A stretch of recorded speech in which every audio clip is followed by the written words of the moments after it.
Hi, I'm Dr. Matt Bowker coming to you as the Profounder Professor. And today I'd like to talk about the third of what I think are the three great analogies of Plato's Republic. There's probably more. Limiting it to three, it may be unwise, but I think in the courses that I've taught and taken and studied in the many years, better than 30 years that I've studied this text, these stand out to me. The third story or allegory really is called the large and powerful animal by some. That's what Plato calls it. Simone Weil, the mystic philosopher, calls it the story of the great beast, which is much more catchy. And so I'm going to refer to it as the great beast. And before I tell you about the story, I need to tell you that it's a direct response by Plato to the sophists, and it's an attack, a caricature really on the sophists. The sophists, if you don't know who they were a group of intelligent individuals, but essentially public relations consultants who went out and sold their services to eligible young males of Athens and helped them train to become leaders or become powerful citizens by teaching them the arts of rhetoric and debate and communication and persuasion, but no real philosophy behind any of this, right? It's all form, no content. And that's what drives Plato crazy, is he sees them as the kind of mercenaries that they are, because they're essentially teaching people conventional wisdom that they already know and they already want to hear.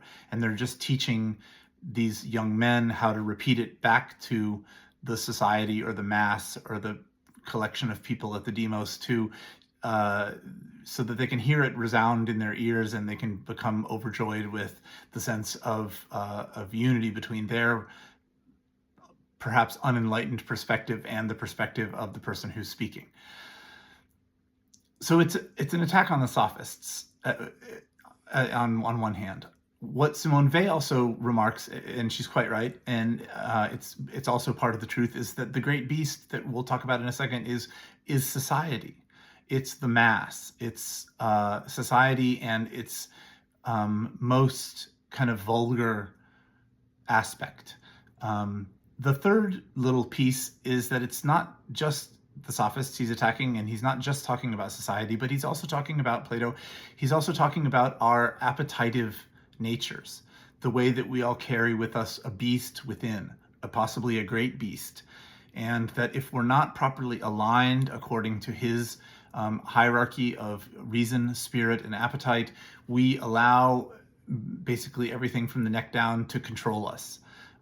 We engage our will in trying to attain for us pleasures that satisfy our appetites rather than listening to reason. And so this is all upside down and backwards for Plato, and this is the wrong way to have a society set up or to even function in any kind of culture or society. So the story of the great beast, finally, is this. It's short. You imagine that there's a person who is assigned to take care of and possibly train a great beast. And the person takes the job seriously, brings the great beast back home and gives it a dwelling or a laboratory or whatever you want, and takes careful notes for could be any amount of time, months, years, whatever, about what pleases the beast. What seems to make the beast happy? What food does it like? When does it get annoyed and angry? What time does it want to go to sleep, and what time does it want to take naps, and every little thing you could imagine about what the beast prefers and does that is part of the beast's nature. Then the person sets up and calls this a science and sets out to teach it. And this is Beast 101, right? How to have a happy beast. That's the nature of the science. It's immediately obvious to the interlocutors, the people that Socrates is talking to in the drama of the Republic, that this is a really impoverished science. And it should be obvious to us as well, except that we, I think, have become a little accustomed to sciences like even political science, psychological science, behavioral science, social science, sociology, social psychology, other forms of what we have set up to call a science, a subtle and implicit equation between what pleases someone, what someone likes or prefers, and what is actually good for that person or group. And without imposing any external standard, this becomes ridiculous. It's the equivalent of taking a child's direction for what is for dinner, right? It's ice cream every night. And we as adults know that's not good for the child. We bring our experience and our wisdom and our knowledge and our study of nutrition and biology and physiology and everything else, all of the years of science that we have to impose upon the child a different standard and say, I'm very sorry, we can't have ice cream every night for dinner. We have to have something else. We have to have vegetables and fruits and grains and all the wonderful proteins and everything that we need to have, because that's what's nutritionally appropriate if you want to grow in a healthy way. That's all Plato's asking. He's not asking for anything too much, too extravagant here. I mean, he sounds elitist. It's a little elitist to say that we have to impose upon not only ourselves, but upon the masses an external standard of behavior that is going to surpass and override their own or its own or our own natural, inevitable instincts. But of course, it's true when you think about it. So we can take that elitist criticism with a grain of salt here because it's not that ridiculous. Everyone agrees that there's a crucial difference here between what we want and what we need, maybe we could say, or what we want and what is admirable or what is good. And that's the difference that Plato's going for. We can't study the beast or a society and learn anything meaningful about it unless we're willing to impose external standards that we're afraid of imposing upon that society and judging it and saying this is, a preference that is repugnant to our values or is repugnant to reason, or is in some way or other repugnant to a goal that we have agreed, maybe even democratically, although Plato was not a big fan of democracy, to be a goal that we are all working toward.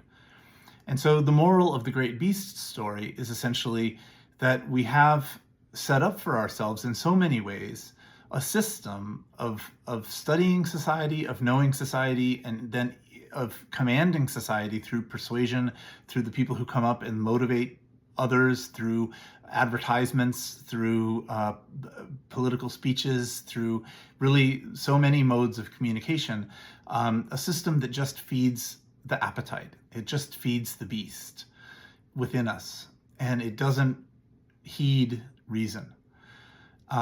If it did, we would know what parts of our appetites were admirable and which were deplorable, and we would be able to make smarter decisions, more rational decisions about what we were doing.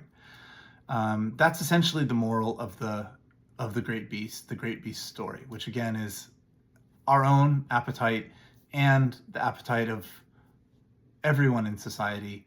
And Plato, of course, believes that everyone in society is more or less tempted to heed their own appetite, because not everyone is a philosopher and not everyone is trained enough in reason to call out and question, as his interlocutors do, this science of how to learn about a group or about a person or about a beast.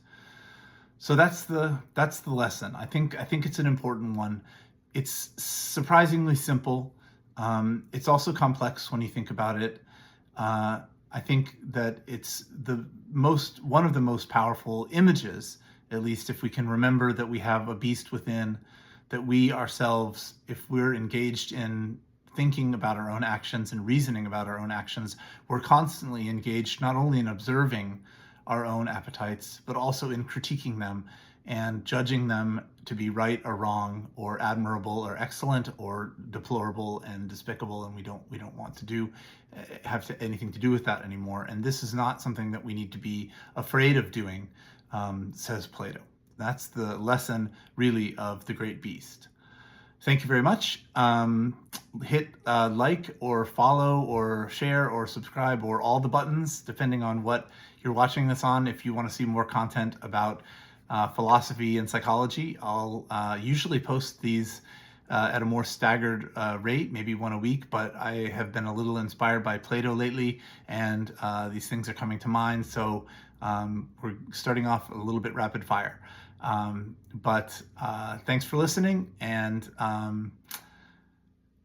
goodbye.